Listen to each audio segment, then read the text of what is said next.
Selamat Ya, apa malam kabar buat Ibu? pemirsa semua. Baik, Pak.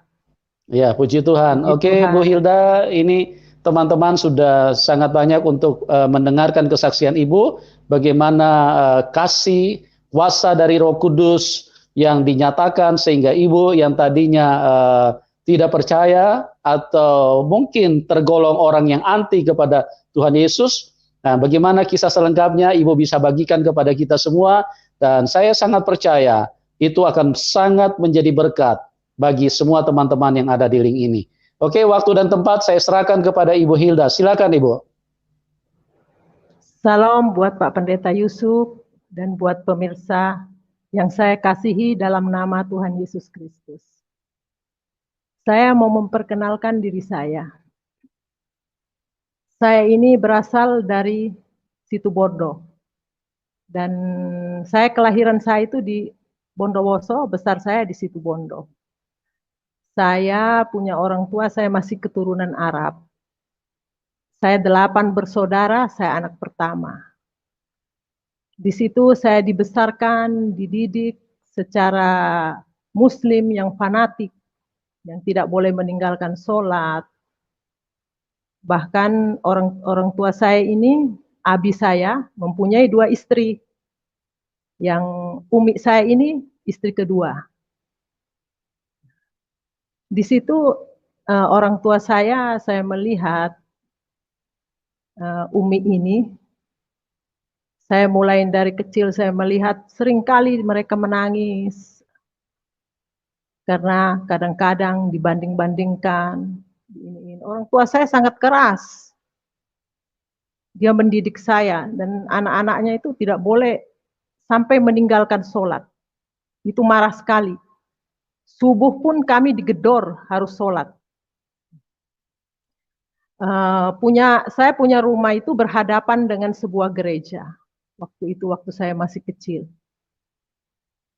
Saya berhadapan dengan sebuah gereja, saya punya rumah, terus ada jalan raya, di sebelahnya itu gereja.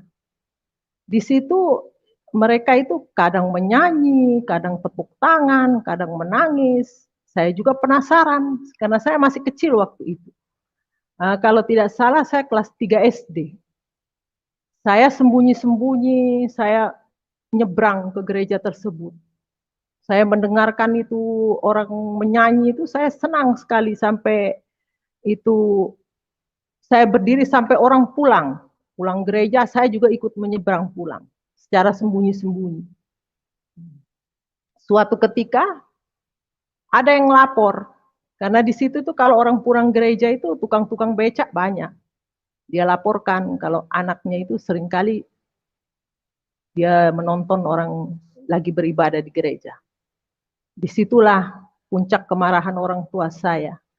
Orang tua saya itu bilang, kamu ini Yahudi, kamu mau nonton-nonton orang gereja kamu mau jadi kafir. Saya dipukul waktu itu. Untuk saya tidak lagi pergi ke gereja tersebut.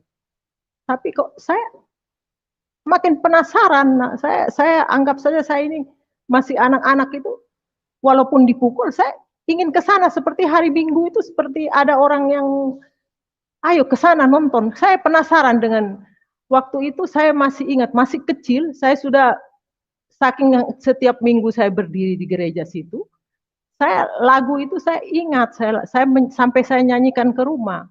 Lagunya itu yang berbunyi, puji Tuhan, haleluya, puji Tuhan, haleluya. Saya itu tidak mengerti, namanya masih anak-anak, jadi saya pulang ke rumah saya nyanyikan, saya di kamar tuh saya menyanyi.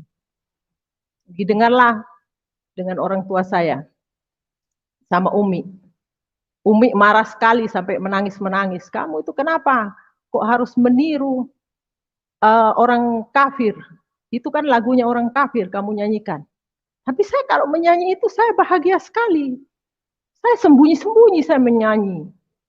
Nah, pada suatu ketika saya ini menemukan saya pergi lagi. Padahal saya dipukul itu bukan dipukul main-main dengan orang tua ini. Sampai pakai sendal saya dihajar. Waktu itu masih kecil. Tapi saya mau pergi lagi. keinginan saya mau pergi ke gereja itu saya kuat sekali. Saya harus pergi nih, sembunyi. Nyebrang lagi saya, nonton orang ini di gereja. Di situ saya tiba-tiba menemukan orang pulang semua, saya dapat satu Alkitab. Alkitab itu kalau nggak salah Perjanjian Baru, kecil. Saya bawalah ke rumah. Namanya saya masih anak-anak, walaupun mungkin waktu zaman dulu itu kelas 3 SD, baca juga mungkin terpatah-patah, tapi saya berusaha saya baca. Yang saya ingat tuh, di Abraha memperanakkan. Saya ketawa sendiri, saya bilang, apa ini ya, kok memperanakkan. Saya nggak puas, saya tanyalah ke teman saya. Karena saya tanya ke teman saya, ini apa? Saya dapat Alkitab ini. Wah, teman mengaji saya itu marah sekali. Kenapa kamu mau pegang itu Alkitabnya orang Kristen? Buang. Nah, lama kelamaan saya ini sembunyi di bawah bantal. Saya tidak buang Alkitab itu, saya tidak membuang Alkitab. Saya tetap sembunyi di bawah bantal. Saya baca lagi. Ketahuan adik saya yang nomor 2, dilaporin saya kalau saya itu. Jadi di dalam rumah itu tidak boleh ada Alkitab, seperti bagaimana ya? Kalau ada itu, marah sekali, seperti satu bencana itu Alkitab itu. Saya dimarahin, disuruh buang. Kalau nggak mau buang, suruh bakar. Jadi saya ini tidak mau saya buang, saya tidak mau membakar. Tapi saya ada teman saya satu, tetangga saya kan Cina semua di situ, buka toko. Jadi saya tanya, ada Cina, saya tanyakan sama dia, kamu orang Kristen? Enggak, saya ini Buddha. Oh, terus kamu punya saudara Kristen? Ada. Ini saya mau kasihkan Alkitab, bisakah kasihkan saudara kamu? Saya tidak mau membuang itu, jadi saya kasihkan di teman saya punya saudara. Mereka dengan senang hati, mereka nerima itu Alkitab. Karena saya dulu dididik itu mulai dari kecil itu ya, pulang sekolah SD, saya masih ikut sekolah madrasah siang-siangnya.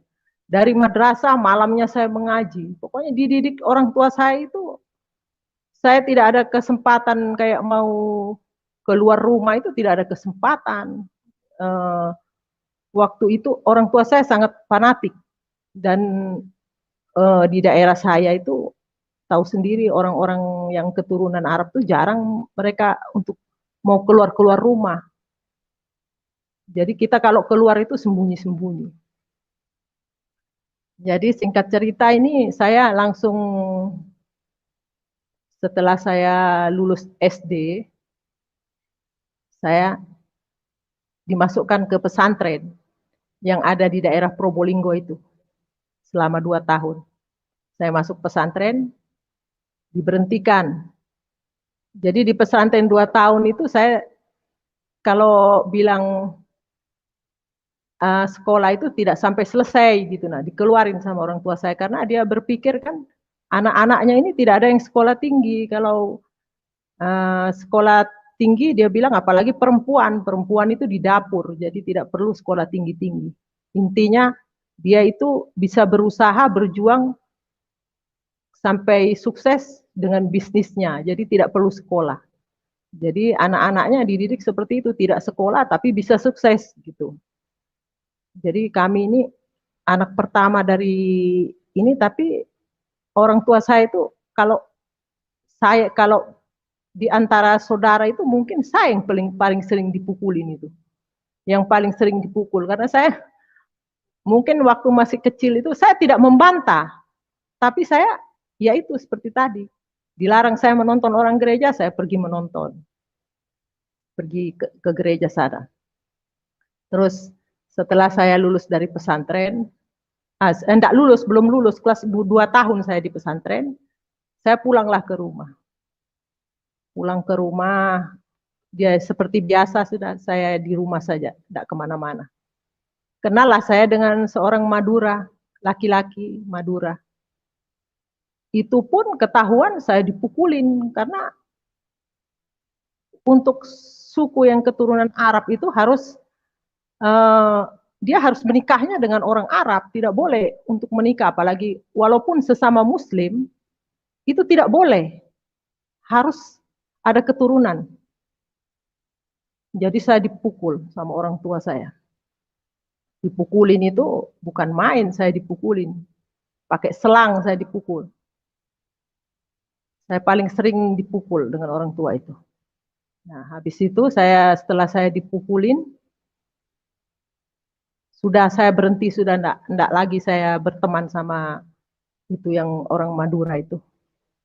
Nah, lama singkat cerita itu karena tetangga saya ini, ada satu tetangga saya ini orang dari NTT, Cina NTT.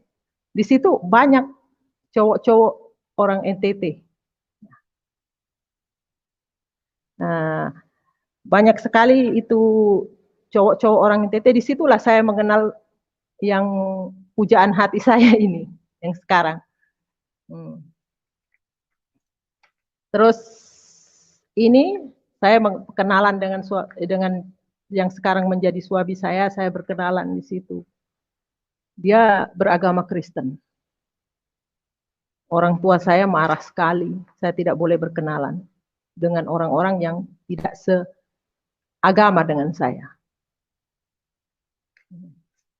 Dan di sebelah saya itu, saya punya teman. Satu teman saya itu orang Cina. Dia sangat akrab sekali, dekat dengan saya. Di situ saya mempengaruhi dia itu untuk mengikut saya. Karena yang teman saya itu bersaudara itu ya, satu yang Cina itu ada yang beragama Muslim, ada yang beragama Kristen. Dua orang ini taat, dia ke gereja, sering ke gereja. Tapi yang satu teman saya ini tidak pernah dia ke gereja. Jadi saya ini sudah mulai pengaruhin. Kamu ikut saya sudah masuk Islam.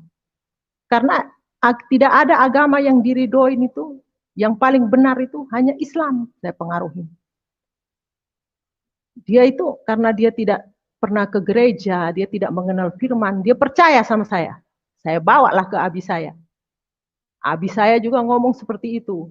Akhirnya dia boleh bergaul karib dengan saya karena dia mau mengikut saya. Saya ajak terawih dia, saya pinjemi mukena, dia pergi. Hari Jumat saya ajak ke masjid. Walaupun mungkin perempuan itu tidak wajib ke masjid, tapi saya pergi ajak dia, saya mau melatih dia untuk dia mengikuti saya beragama Islam. Nah, habis itu si teman saya yang Cina ini sudah mulai bergaul hari-hari dengan saya. Setelah hari-hari dengan saya, dia mulai masuk terawih itu, dia ikut saya terus setiap hari terawih dia ikut. Saya melatih dia untuk dia menjadi seorang Muslim. Tapi teman saya ya puji Tuhan, sekarang dia menikah dengan orang yang taat akan Tuhan. Waktu itu kan mungkin ya orang buta menuntun orang buta ceritanya. Seperti itu. Jadi kita sama-sama buta, sama-sama menuntun ke jalan yang ini. Sekarang dia ya puji Tuhan, teman saya itu menikah dengan orang yang setia dengan Tuhan. Makanya dia sekarang, kalau saya kadang-kadang saya teleponan, saya bilang saya mengingat masa lalu, dia ketawa. Dia katakan, orang buta menuntun orang buta. Di situ saya kalau mengingat itu. Nah, setelah saya ini ya ketemu dengan yang sekarang jadi suami saya ini, sebelum saya ketemu,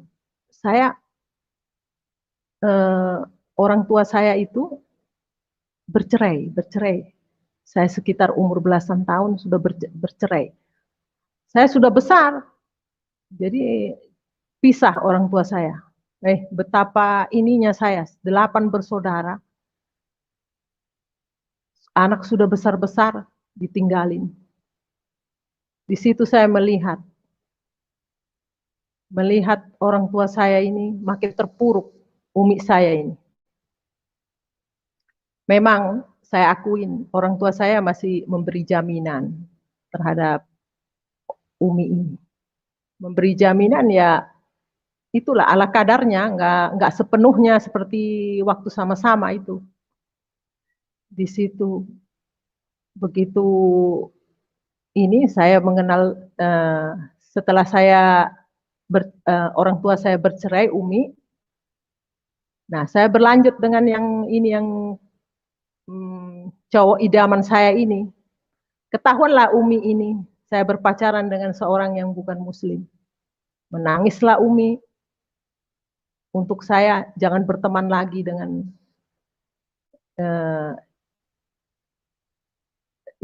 cowok idaman saya ini.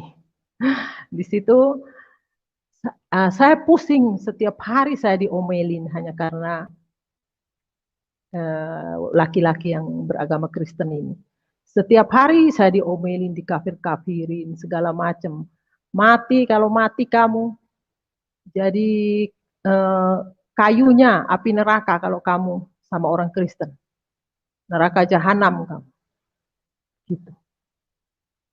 Dan di masa remaja saya itu, saya sering kali kalau hujan deras itu, saya sering membayangkan itu kematian. Saya dalam hati saya itu seperti ini. Kenapa kalau mati itu saya harus ada siksa kubur? Karena seringkali guru-guru mengaji saya itu bicara seperti itu. Nanti 7 langkah setelah dikubur, orang-orang malaikat mungkar nakir itu akan datang.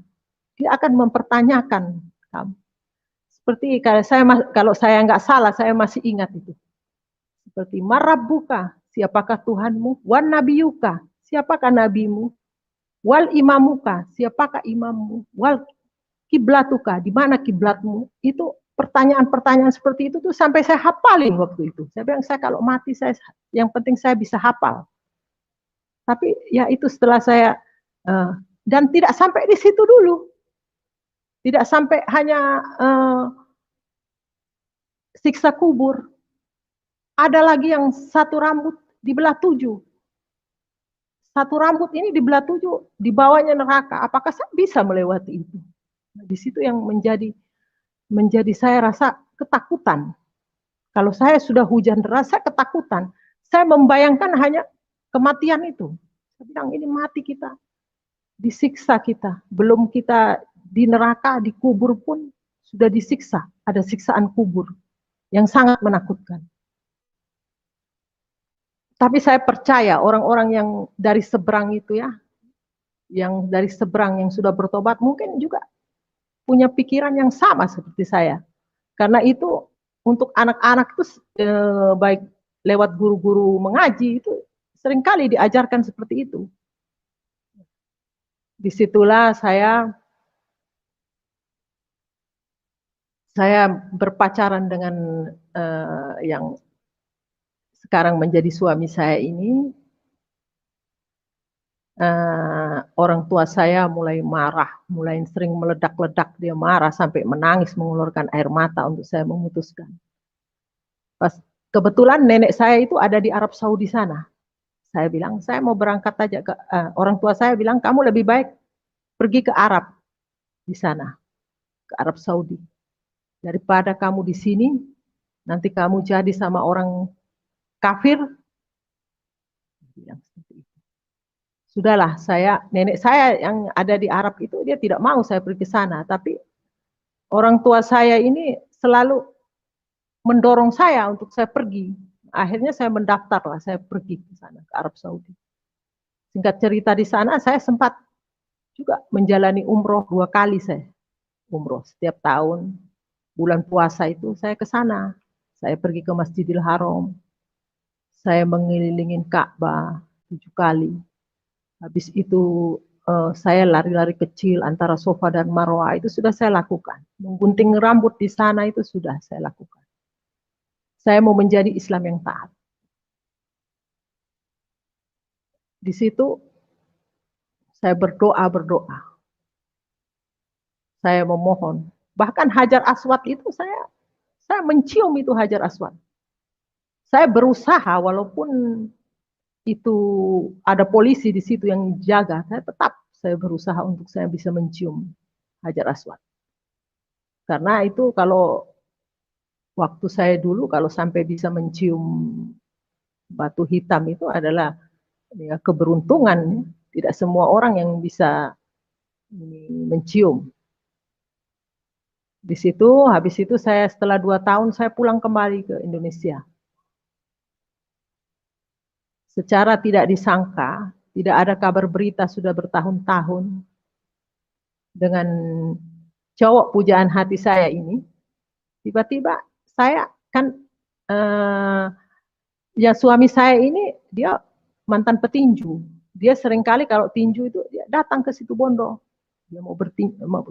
Kebetulan waktu saya datang dari Arab kira-kira 2 minggu, saya nggak tahu dia kalau mau datang karena saya tahunya dia sudah di Jawa Barat, tidak ada lagi di tempat saya. Di situ saya diketemukan di rumahnya, kebetulan istri pelatihnya itu teman saya, akrab dengan saya. Saya pergi ke sana, tiba-tiba ada ini yang cowok ini, yang cowok idaman saya ini ada di situ. Disitulah saya bertemu kembali, menyambung kembali, cinta lama bersemi kembali di situ saya dengan cowok saya ini. Nah, habis setelah dia bertanding, dia kasih alamat sama saya, sudah sepakat sudah. Saya akan lari. Karena tidak mungkin saya kalau kawin dengan orang Madura yang itu mau nikah aja, kalau saya berani menikah tidak boleh, tidak diizinkan. Mau dilamar aja tidak diizinkan. Harus sama-sama. Di situ saya langsung pergi saya. Saya tinggalin kota Situbondo. Saya tinggalin, saya cari alamat Jawa Barat. Disitulah saya mulai bersama-sama dengan suami saya itu. Bersama-sama mengurus pernikahan. Suami saya itu bilang, yang calon suami saya ini bilang, kamu mau menikah apa? Terserah kamu. Karena dia bukan orang Kristen yang taat. Mau menikah Islam ya silahkan, mau nikah Kristen ya silahkan, tergantung dari kamu saja. Saya pikir, saya ini kalau menikah Islam, pasti sudah saya dicerai. Di tengah perjalanan pasti sudah dicerai. Itu karena melihat kondisi orang tua saya seperti itu, anak sudah besar-besar bisa dicerai, apalagi ini. Jadi saya seperti itu. Saya memilih, saya bilang karena teman saya pernah bercerita sama saya. Pernikahan Kristen itu tidak dapat diceraikan karena apa yang sudah Tuhan persatukan tidak dapat diceraikan oleh manusia. Jadi saya memilih, saya mau menikah secara Kristen saja. Disitulah saya menikah di Jawa Barat. Setelah saya menikah di Jawa Barat, orang tua dari suami saya sakit keras, disuruhlah pulang. Walaupun pulanglah saya ikut suami saya ke timur, di daerah timur sana. Walaupun orang tua suami saya ke sana, orang tua ibu dari suami saya ini sudah meninggal. Jadi orang rame-rame. Mereka hanya menungguin saya dengan suami saya datang. Meninggal. Setelah itu, saya ini saya sering ikut ibadah. Tapi mulai itu hati saya ini kok gak ada damai sejahtera ya dalam hati saya. Sama aja kayaknya saya ini. Kayaknya biasa-biasa saja saya ikut ibadah ini. Tidak ada yang ibadah saya itu tidak ada yang bagaimana ya. Seperti saya pergi ibadah itu dengan pulang itu sama saja. Tidak ada yang firman itu menyangkut di saya juga enggak. Saya biasa-biasa saja. Bahkan saya bingung lagi. Saya bingung. Apa ya saya ini kok ada patung ya. Bingung di situ saya. Kenapa saya harus menyembah patung? Saya bertanya lah dengan suami saya. Kenapa kok harus ada patung? Kita berdoa kok harus menghadap ke patung. Itu lambang, bukan kita menyembah patungnya, tapi itu lambang sebuah lambang. Itu pun saya tidak, masih bingung. Ah, lambang kok patung gitu. Sampai saya ini ingin sekali kembali ke agama saya yang semula. Ketika suami saya itu keluar rumah, saya mulai ikut sholat. Karena saya pernah di Arab Saudi itu tanpa mukena, kain panjang pun bisa saya lilit menjadi mukena. Jadi saya di kamar itu saya sholat. Saya mau kembali lagi. Saya nggak ada damai sejahtera juga, saya tidak ada, kayak macam biasa-biasa saja. Disitulah saya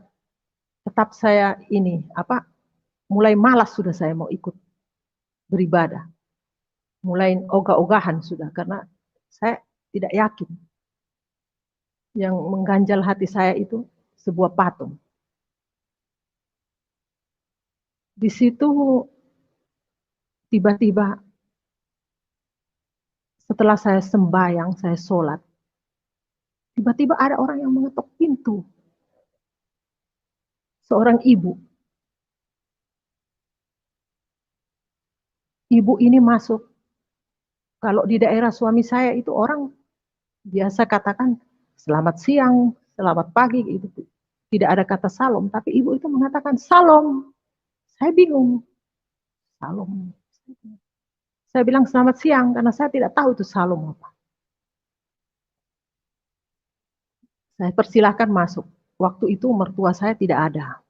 Ipar saya pergi kerja, mertua saya kan lurah di sana. Jadi mereka pergi ke kantornya. Tidak ada. Sunyi, tidak ada. Tidak ada orang. Saya kan waktu itu saya tinggal dengan mertua saya. Satu rumah. Ibu itu berbicara, dia katakan sama saya. Dia berbicara tentang, dia katakan, di tempat sini ini banyak sekali orang yang membuat, katanya,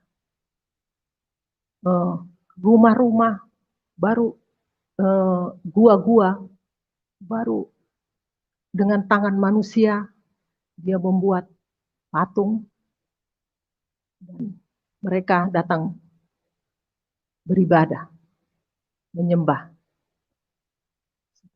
Banyak sekali kuasa kegelapan di sini. Ibu ini kok, saya berpikir, kok ibu ini tahu perasaan saya ya? Saya itu, yang saya bingung itu tentang patung itu, tapi kok ibu ini tahu bahwa itu yang menjadi kayak kebingungan saya tentang patung itu. Disitulah saya mulai berbincang-bincang. Saya banyak bertanya dengan ibu itu tentang patungan yang saya tanya. Nah, ibu itu mengatakan saya disuruh baca di Yesaya 44. Yesaya 44. Bacalah itu, Yesaya 44. Jadi kamu berpegang dengan Yesaya 44, dengan firman Tuhan. Di situ mereka uraikan bahwa jangan menyembah berhala, menyerupai apapun juga. Semua itu mereka baca. Setelah dibaca, mereka berdoa untuk saya. Dia bilang, yang saya ingat itu doanya, ilalang dengan gandum akan dipisahkan. Saya penasaran dengan ibu ini. Saya bertanya, ibu ini dari mana? Tempat tinggalnya di mana? Nah, ibu ini katakan, saya dari atas. Karena posisi rumah mertua saya itu di bawah, di atas itu ada rumah lagi, ada rumah. Saya pikir ini karena di atas itu ada tetangga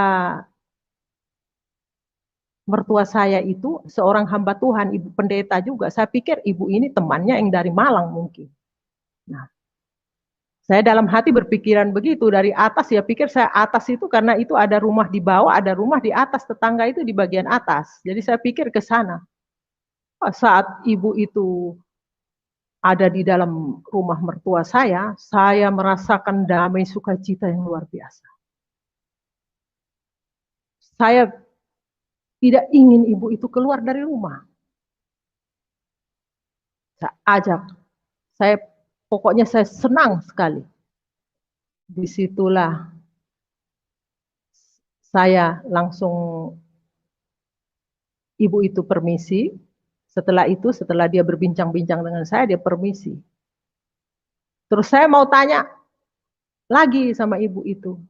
Setelah dia keluar, dia katakan salam, dia berjabat tangan dengan saya, dia minta izin.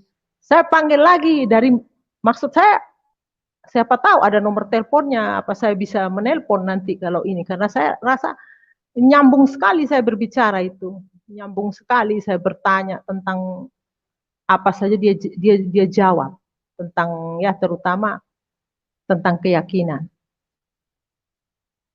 Langsung seperti kilat. Seperti kilat itu, kayak kilat sus katanya menghilang. Saya panggil sudah kayak tapi saya juga penasaran masih, loh kok ibu itu kok menghilang. Naiklah saya ke atas ke tetangga saya. Saya tanya, ada seorang ibu ya, barusan nih ada orang ibu-ibu ini datang ke rumah. Dia dari sini kah? Nggak ada itu. Nggak ada, cuman ada kakak saya katanya. Saya makin penasaran, apa ini?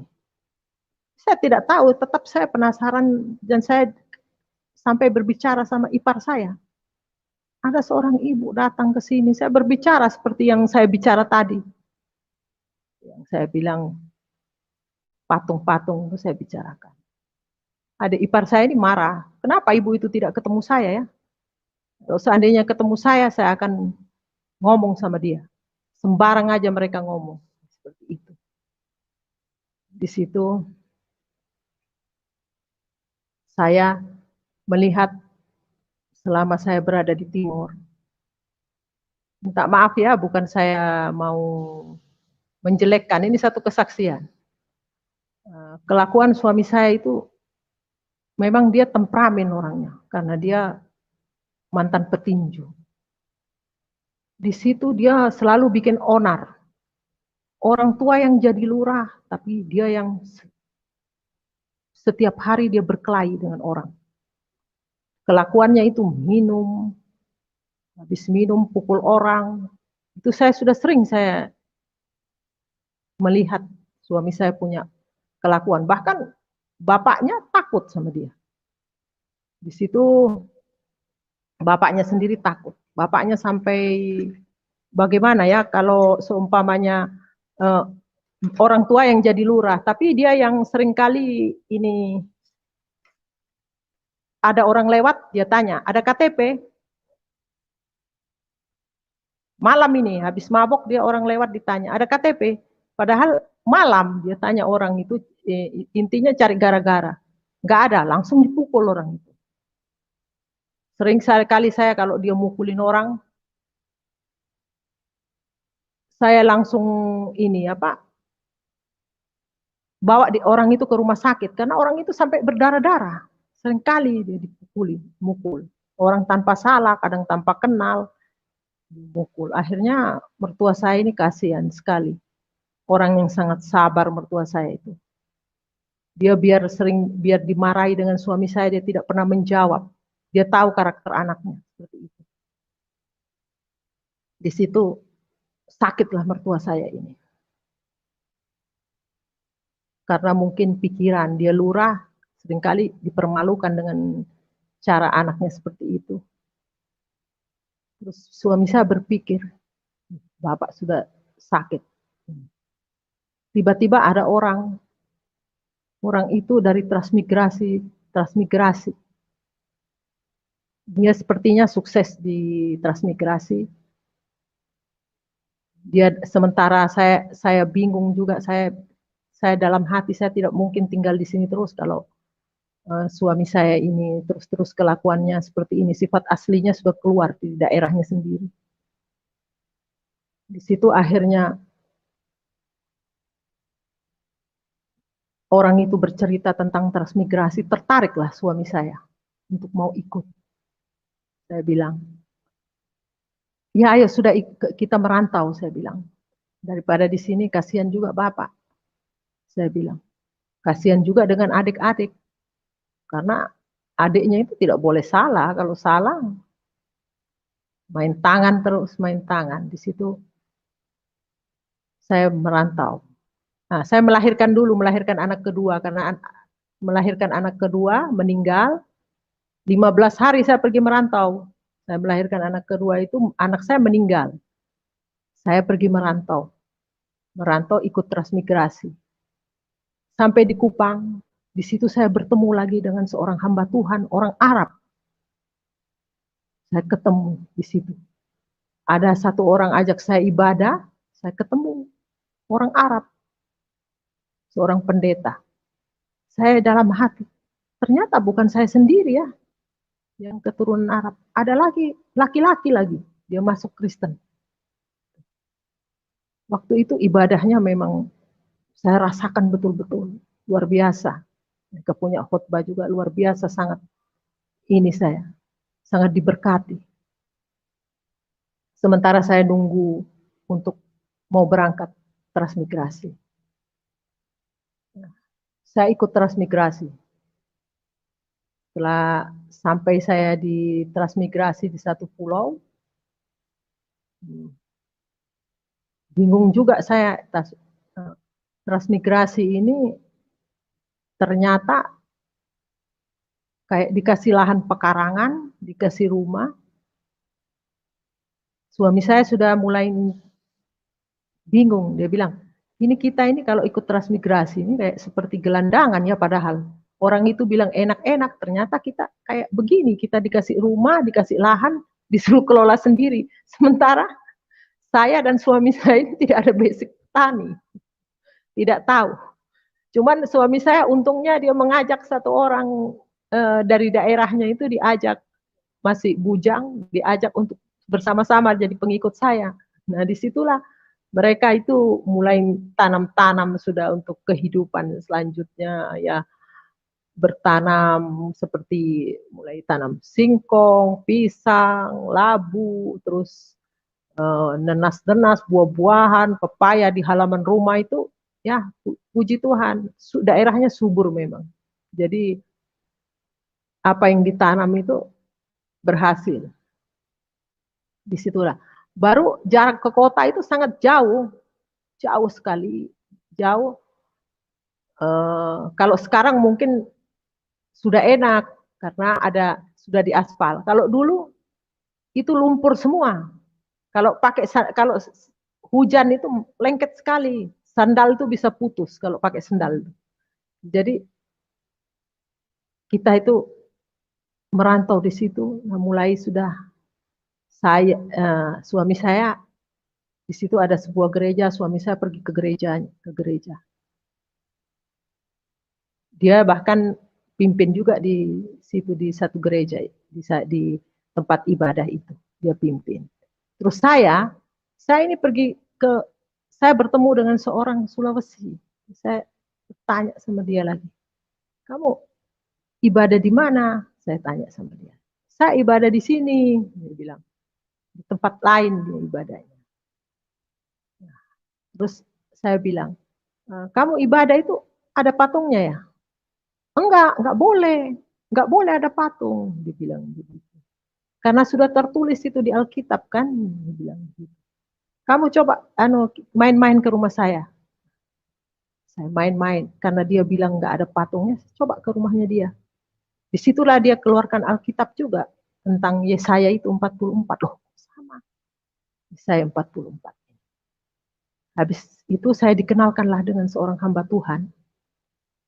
Hamba Tuhan itu, ini saya sebut namanya Pak Heri Raranta, orang Manado. Disitulah saya mulai bertanya tentang ketuhanan ini. Saya mulai bertanya tentang Tuhan Yesus itu. Saya makin penasaran, saya haus, saya terus tiap hari. Saya nggak kenal siang, nggak kenal malam, saya pergi. Sampai suatu ketika saya diketahui dengan suami saya. Suami saya marah sekali. Awas ya Pak Pendeta itu, saya datengin. Kalau perlu saya bunuh dia. Mempengaruhi orang untuk mau masuk ke gerejanya. Saya katakan, saya tidak pernah dipengaruhi, saya sendiri yang datang. Saya bilang begitu. Tapi tetap dia menyalahkan pendeta itu.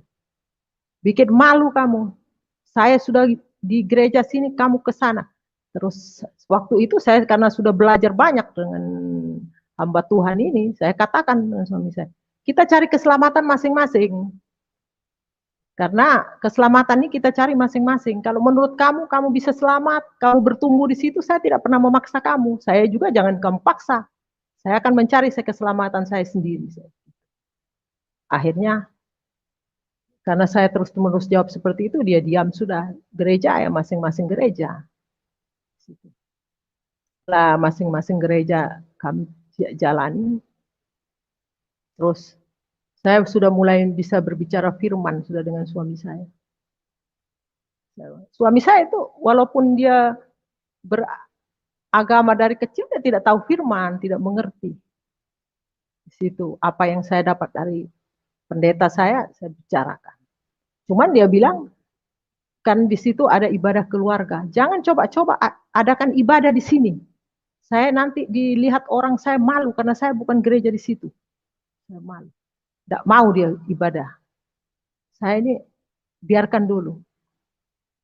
Karena saya rindu rumah saya itu mau ditempatin untuk beribadah.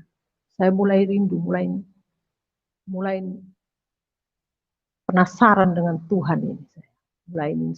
Mulai bagaimana ya kalau kasih mula-mula itu. Mungkin saudara juga rasakan seperti saya yang rasakan. Di situ saya ngomong lagi dengan suami saya. Ini nanti ibadah di sini ya. Dia menolak lagi. Saya bilang, kalau kamu menolak Tuhan, kamu juga akan ditolak. Orang datang ke sini nih, Tuhan ini datang ke sini untuk beribadah, bukan untuk mau bikin macam-macam, saya bilang. Akhirnya dia pikir mungkin benar. Dia izinkan sudah. Ya sudah, kamu beribadah. Tapi saya tidak ada ya, saya tidak mau ikut-ikut ibadah. Ya terserah, yang penting diizinkan untuk ibadah di rumah. Di situ saya beribadah dan dia juga ikut ibadah. Dia tidak, yang seperti dia bilang dia tidak mau ikut, tapi dia ikut. Mungkin dalam hatinya juga penasaran dia. Disitulah firman Tuhan kena di suami saya. Dia merasakan jamahan kuasa Tuhan. Mulailah dia. Minggu depannya dia mulai ikut ibadah sudah di situ. Ikut ibadah bersama-sama. Biar gelap-gelap malam kami itu dengan pakai senter malam-malam itu kami pergi ibadah. Bawa anak-anak kami untuk beribadah. Nah, habis itu keadaan ekonomi waktu di transmigrasi itu sangat sulit. Beras yang satu karung 60.000 waktu itu. Jadi naik 125. Itu langsung orang-orang itu, banyak orang-orang itu makan singkong. Mereka itu tidak makan nasi karena beras sudah naik. Sedangkan uang pemasukan tidak ada. Banyak di sana tanaman, tapi untuk mau jual ke kota, pembelinya tidak ada. Kalau mau jual ke kota, itu mobil tidak mau bawa. Karena kadang-kadang kalau sudah macet di jalan itu sampai berjam-jam, orang dorong mobil baru bisa jalan. Dan itu tunggu kering dulu karena tidak ada pengerasan juga tidak ada. Itu. Jadi tidak laku tanaman itu untuk dikonsumsi sendiri. Bahkan pisang-pisang itu, pisang bermacam-macam pisang, tapi kami ini makan kan terbatas. Kalau satu kali masak, semuanya masak. Jadi taruh di samping rumah itu ayam yang makan. Pisang itu bertandan-tandan itu ayam yang makan. Bahkan itu nangka itu sampai masak-masak jatuhan itu tidak ada yang makan karena Semua orang ada di rumahnya itu. Kita mau kasih siapa, semua ada. Jadi kalau untuk tanaman itu banyak. Nah, setelah itu saya ini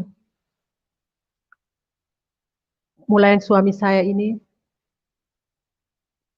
dia harus bekerja karena anaknya kecil-kecil ya, anaknya kecil-kecil di sana tidak ada pendapatan uang.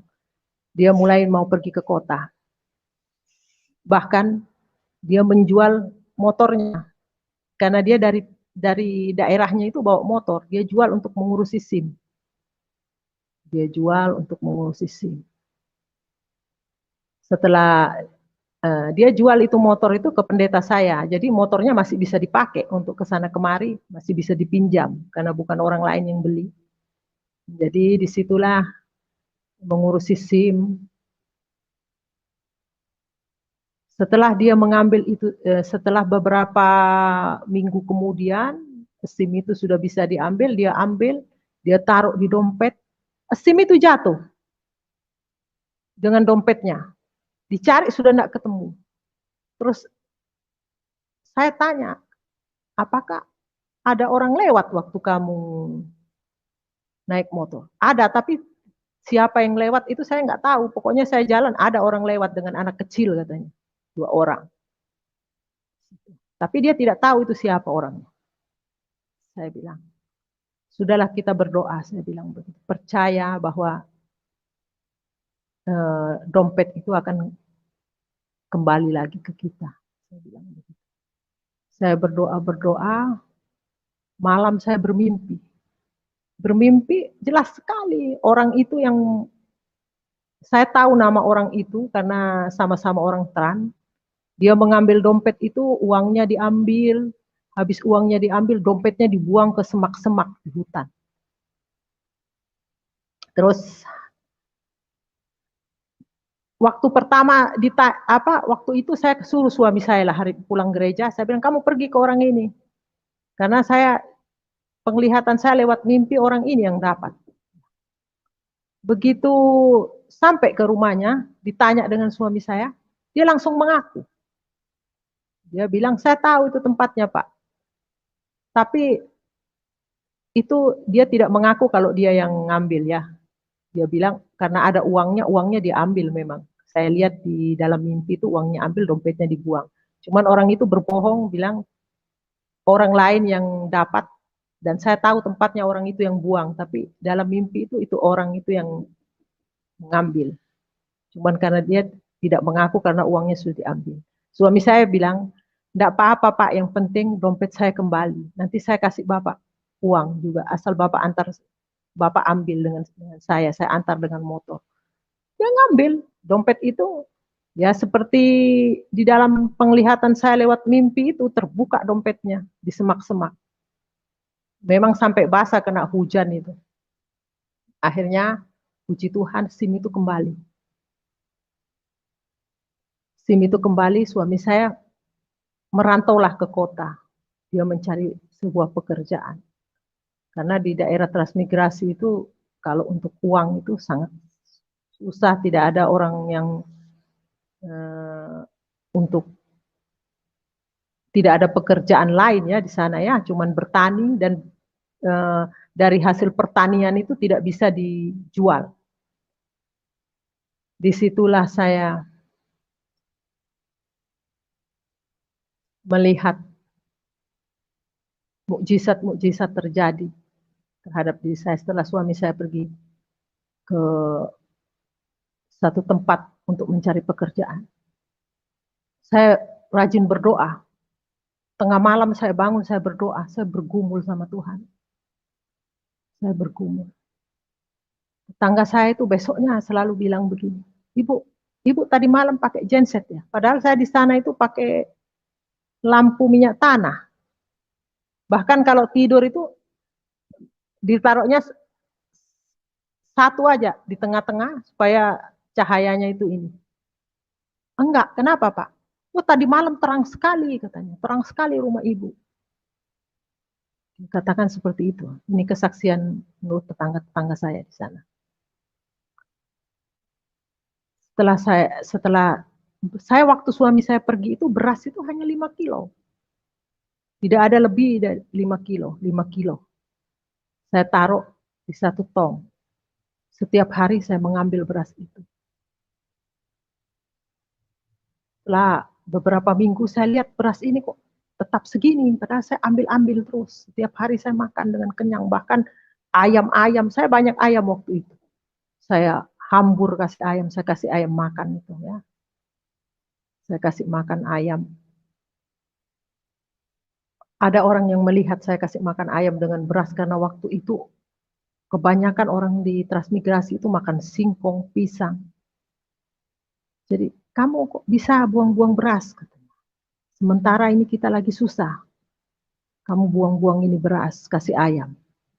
Kamu makan ya? Saya makan dengan saya bilang saya mau masak, saya makan ya sewajarnya sampai kenyang, bahkan sisa-sisa nasi itu saya kasihkan ayam.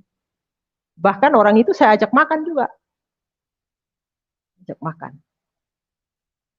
Beberapa hari kemudian 2 hari kemudian orang itu datang minta beras sama saya. Saya kasih ya kira-kira 4 mok gitu, 4 kaleng-kaleng susu cair itu saya kasih 4 kaleng. Saya mau bikin bubur, anak saya kasihan katanya, dia tidak makan ini nasi katanya, tidak makan bubur, tidak ada beras dibilang. Nah, berjawa sampai 2 bulan, beras itu tetap saja. Suami saya kan belum dapat kerja. Beras itu tetap saya ambil, tetap tidak berkurang. Saya masak, bahkan saya kasihkan orang, tetap segitu. Dia tidak bertambah banyak, tapi tetap posisi yang 5 kilo itu. Di situ saya rasakan mujizat, luar biasanya Tuhan. Baru ini kali saya merasakan mujizat yang sangat luar biasa. Di situ saya, kebetulan pendeta saya ini pulang Manado waktu itu. Datang dari Manado, saya bercerita dengan pendeta saya. Memang pendeta saya katakan memang tidak ada yang mustahil kalau kita berserah benar-benar kepada Tuhan. Kalau kita melekat sama Tuhan, tidak ada yang mustahil.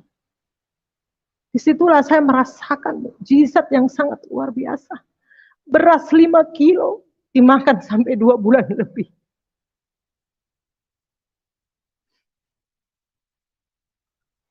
Bukan hanya itu, saudara. Anak saya yang pertama itu, siang-siang saya pergi ke pendeta karena saya penasaran tentang Tuhan ini. Saya selalu bertanya tentang Tuhan. Pendeta saya. Kalau secara manusia mungkin pendeta saya itu, kalau secara manusia pasti bosan. Enggak siang, enggak malam, enggak pagi saya datangin hanya bertanya tentang ketuhanan Yesus. Di situ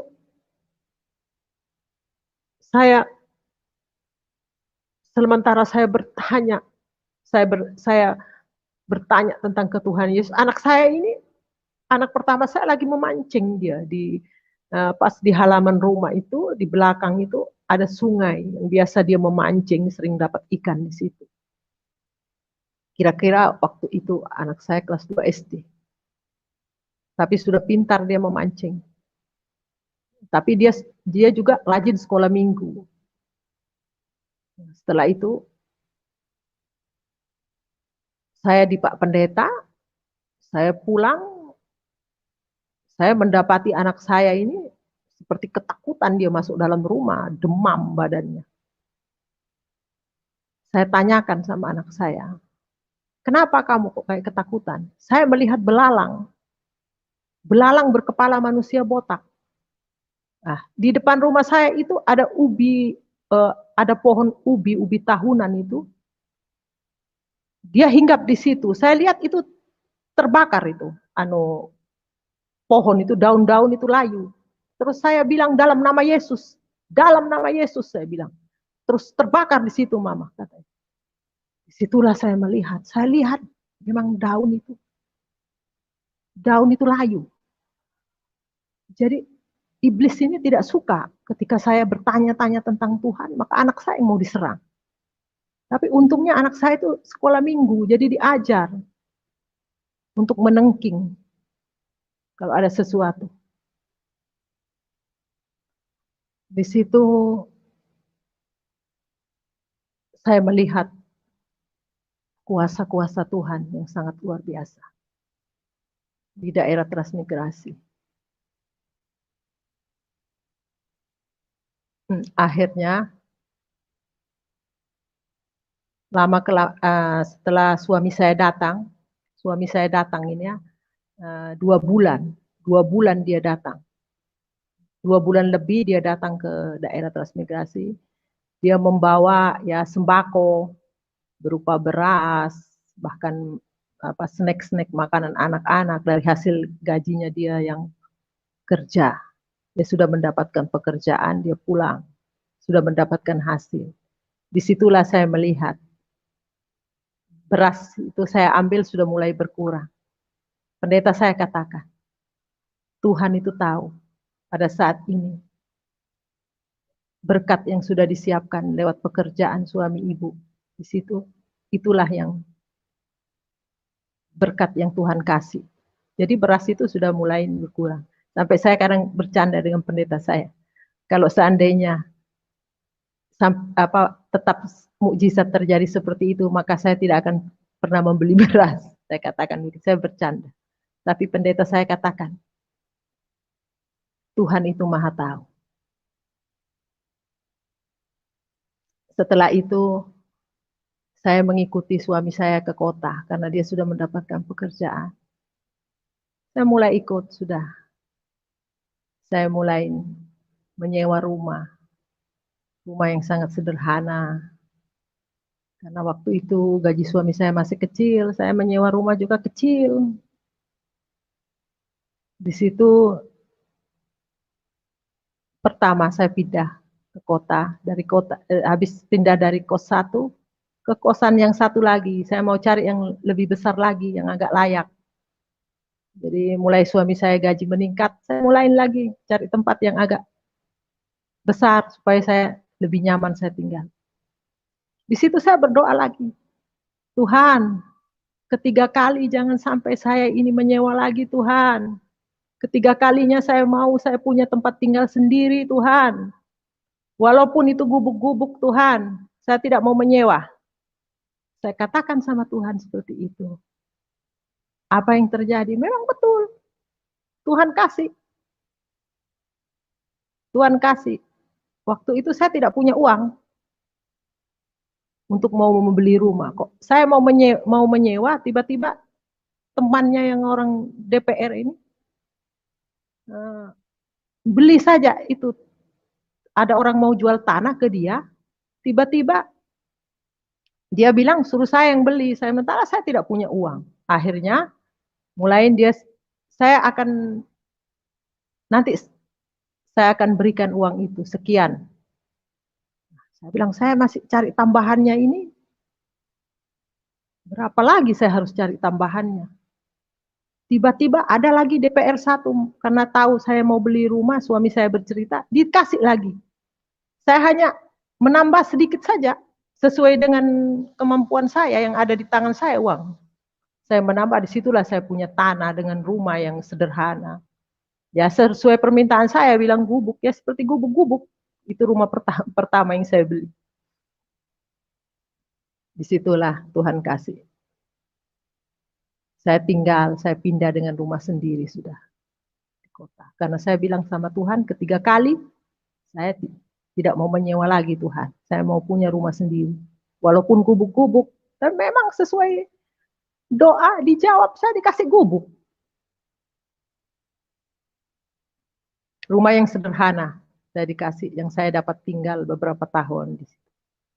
Ya sepuji Tuhan, itu sudah saya mengucap syukur sama Tuhan atas semua kebaikan Tuhan. Pada tahun 2000, saya sudah dibaptis dengan suami. Saya sudah mengikut Tuhan Yesus.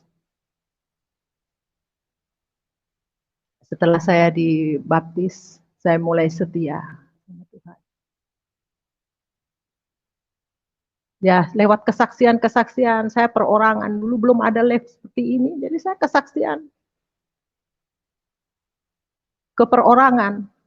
Di situ ada beberapa jiwa yang sudah diselamatkan. Ada orang dari Manado sana yang sudah masuk ikut suaminya, masuk ke Muslim. Dan dia terkena penyakit leukemia.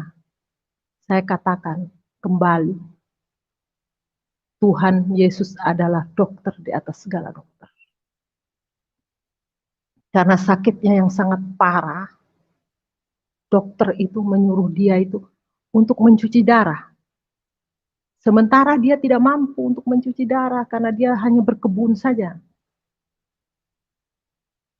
Jadi satu hari dia semaput itu berkali-kali. Berkali-kali semaput. Sudah tidak ada kalau secara manusia dia itu tidak dapat sembuh. Bahkan dia itu sudah diruqyah berkali-kali. Tidak bisa. Akhirnya saya suruh kembali, dia kembali.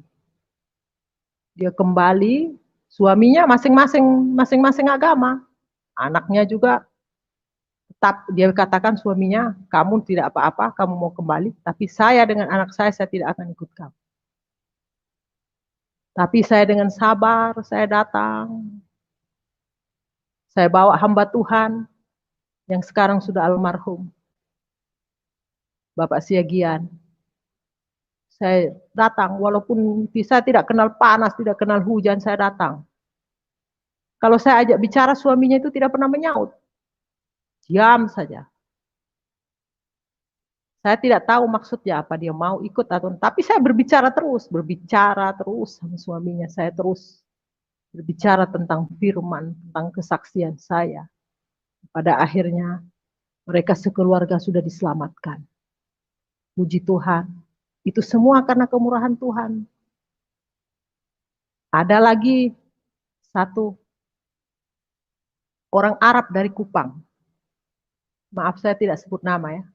Orang Arab itu dari Kupang. Dia bertemu dengan teman suami saya. Teman suami saya itu bercerita. Ada katanya orang kakak itu dia panggil suami saya kakak. Ada kakak di sana punya istri itu orang Arab. Tapi dia Kristen. Dia datang ke saya. Dia datang. Oh mari saya datang. Enggak bisa. Dia harus kembali. Harus kembali dia ke Islam. Kenapa dia mau masuk Kristen? Tidak ada orang Arab mau masuk Kristen. Karena dia enggak tahu. Kalau orang Arab sekarang sudah banyak masuk Kristen. Yang saya ketemu hamba-hamba Tuhan itu banyak sekali. Laki-laki, perempuan. Saya mengenal mereka. Cuman mereka mungkin belum atau tidak berani untuk bersaksi. Saya tidak mengerti. Tetap kita berdoa biar dia mau bersaksi di live-nya Pak Yusuf. Nah, di situ datang ke rumah. Dia itu berbicara sama saya supaya saya mau kembali. Saya juga berbicara tentang firman Tuhan sama dia. Saya menceritakan semua kesaksian saya, apa. Semua yang saya tahu itu saya saksikan sama dia. Nah, pada akhirnya dia mengikut Yesus. Bahkan istrinya pun dia mengikut Yesus. Sudah diselamatkan. Ya, puji Tuhan. Saya percaya kuasa Tuhan itu memang dahsyat. Kuasa Tuhan itu luar biasa. Tidak ada yang tidak mungkin bagi Tuhan. Apalagi saya melihat di live Pak Yusuf ini. Orang-orang Aceh yang begitu fanatiknya. Sudah banyak sekali yang menerima Yesus. Itu bukan secara kebetulan. Memang dia dijamah oleh Tuhan. Tuhan sendiri mengatakan, bukan kamu yang memilih aku, tapi aku yang memilih kamu. Itu memang benar. Bahkan di gereja saya yang sekarang saya sedang bergereja. Di situ banyak orang-orang yang dari seberang. Yang sudah menerima Tuhan Yesus sebagai Tuhan. Dan mudah-mudahan kita berdoa biar mereka mau menyaksikan seperti yang saya live sekarang ini. Biarlah boleh membagi berkat dan banyak jiwa-jiwa yang diselamatkan. Saya percaya lewat kesaksian ini, lewat live Pak Yusuf Manubulu, banyak jiwa-jiwa yang diselamatkan. Jangan takut saudara untuk mengenal Tuhan Yesus. Dia adalah Tuhan. Dia ada jalan keselamatan untuk menuju kepada surga yang kekal.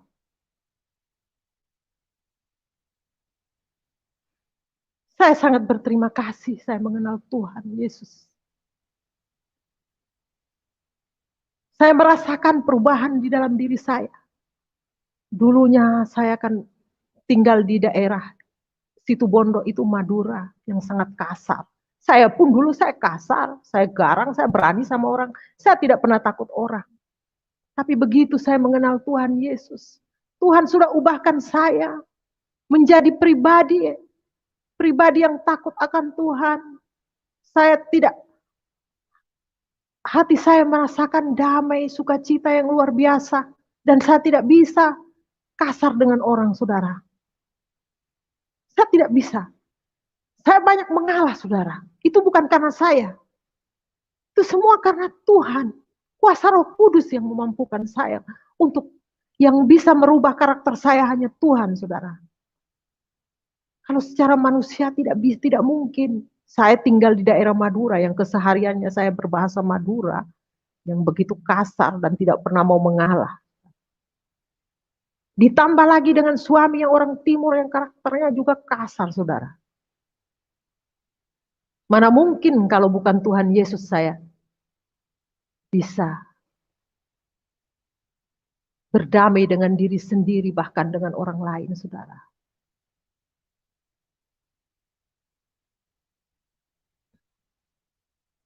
Nah, ini yang tadi terlewatkan, saudara. Saya tahun 2006, saya sempat pulang ke Situbondo. Ini yang terlewatkan. Minta maaf, saudara. Ini mungkin sudah ini. Saya pulang ke Situbondo. Awalnya saya di daerah transmigrasi itu saya bersurat karena saya masih ingat alamat saya bersurat dengan orang tua saya. Rupanya dibalas, saudara, surat saya setelah 8 tahun kemudian saya meninggalkan orang tua, dibalas surat saya yang isinya foto adik-adik saya. Itu. Di situ saya dapat berkomunikasi karena saya dikasih nomor telepon rumah. Dia menyuruh saya pulang. Tahun 2006 saya sempat pulang ke Situbondo, saudara, menemui Umi ini. Tapi dengan Abi saya tidak bertemu. Karena Abi juga sudah pernah menurut saudara saya itu mengancam. Bahkan mengutukin saya. Lebih baik kelihatan kuburannya daripada dia hidup.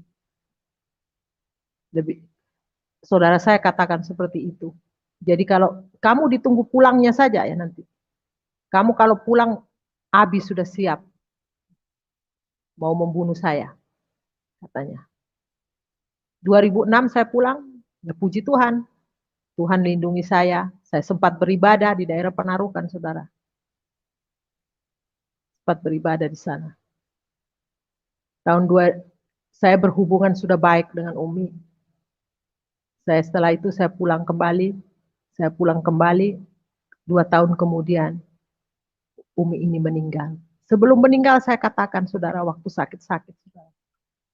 Saya bilang, kalau saya bilang Yesus pasti tidak percaya. Saya bilang berdoalah kepada Isa, Umi. Isa adalah dia dapat menghidupkan orang mati, orang sakit, orang buta, dapat menyembuhkan. Mintalah kepada Isa. Tapi saya tidak tahu apakah dia meminta karena saya ini istilahnya tidak bersama-sama. Jadi komunikasi saya dengan orang tua perempuan itu sudah baik. Setelah beberapa tahun kemudian itu, baru mereka mau menerima saya. Bahkan dia mendoakan saya. Dia nelpon sama suami saya titip anak saya, jaga dia baik-baik. Kamu, mudah-mudahan kamu bahagia, mendapat rezeki yang banyak. Dia katakan seperti itu, dia mendoakan. Terus saya waktu pulang ke situ Bondo, adik-adik saya itu ya baik-baik saja sama saya. Setelah saya pulang, umi saya ini menelpon saya, dia menangis. Menangis. Dia katakan begini, kan adik saya itu yang sudah kawin menikah sama orang Arab, dia katakan seperti ini. Kenapa kamu terima Ida itu? Nanti yang lainnya itu, kan ada adik saya yang bungsu belum menikah. Nanti yang lainnya ikut-ikutan masuk Kristen. Dia bilang begitu. Kenapa diterima? Karena kalau saya ini kalau pulang diketahui dengan orang-orang di situ, orang-orang bahkan keluarga orang-orang Arab, itu orang tua saya pasti sudah diserang, tadi omongin yang enggak sudah. Jadi harus pulang dengan sembunyi-sembunyi saya. Pulang ke Jawa. Ya, puji Tuhan saya bertemu orang tua saya. Adik-adik saya yang menikah dengan orang Arab ini, yang perempuan-perempuan ini tidak pernah berkomunikasi dengan saya, dia tidak mau. Dia katakan saya kafir. Dia tidak mau. Waktu saya datang dia baik-baik, tapi begitu saya pulang, orang tua saya perempuan itu yang diserang, kasihan sampai menangis. Dan sampai sekarang, ya ada yang baik sama saya, yang saya punya adik laki-laki itu, dia seringkali menelpon, tapi hanya batas menelpon saja. Dan ada lagi adik saya, laki-laki 2 orang, dia bilang saya pengen ke sana. Lihat kamu ke sana. Ya, ayo datang ke sini. Tapi kalau saya ke sana, nanti sama tetangga-tetangga jangan bilang saya saudara ya. Nanti saya tidak enak. Saya katakan, oh, kok dia mau datang, tapi sedangkan tetangga saya di sini, walaupun dia beragama lain, baik semua sama saya. Tidak ada masalah, kok dia malah yang kayak seperti gengsi mempunyai saudara yang Kristen. Itu saudara. Di situ saudara ya, saya kesaksian saya, mari saya saudara, saya berterima kasih. Semoga kesaksian ini boleh menjadi berkat saudara. Dan banyak jiwa-jiwa yang diselamatkan saudara. Jangan takut saudara. Jangan takut untuk bersaksi. Mari saudara. Para murtadin bersaksi. Karena lewat kesaksian ini, banyak jiwa-jiwa yang akan diselamatkan saudara. Jangan pernah takut saudara. Inilah kesaksian saya. Terima kasih Pak Pendeta. Iya, puji Tuhan, haleluya, luar biasa sekali bagaimana kuasa Tuhan yang sudah mengubahkan seseorang Ibu Hilda, dan bukan hanya diubahkan imannya, tetapi mengalami kasih Tuhan yang sempurna, mengalami mujizat-mujizat yang supranatural, dan itu adalah pembuktian bahwa kepercayaan yang dimiliki seorang Ibu Hilda adalah kepercayaan yang benar, bukan kepercayaan yang sia-sia. Karena Tuhan Yesus adalah pribadi yang bisa membuktikan dirinya sebagai pribadi yang dapat dipercaya. Jikalau kita menguji emas yang murni, maka Tuhan Yesus jauh lebih teruji daripada semua apa yang kita anggap murni di dalam kehidupan ini. Kenapa? Karena memang dialah Tuhan yang benar, dialah Tuhan yang berasal dari apa yang menjadi kebutuhan semua kehidupan manusia.